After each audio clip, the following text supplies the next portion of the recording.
atradom tiltą ir jis beje yra judantis. Tai nežinau, ar bus labai smagu, bet tuoj įvertinsim. O, nėra labai faina. Žiūrėkit, kaip juda.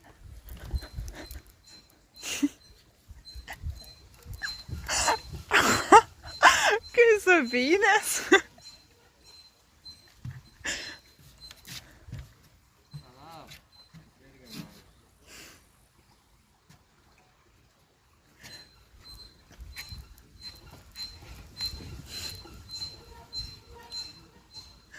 O va ten viršui, jeigu jums matysis, tai čia Baidaras, o ten viršui matosi, kaip traukiniai važiuoja. Irgi faina. Tokia vieta atrasta. Trakų Vokės, o čia, kaip aš supratau, upė Vokė.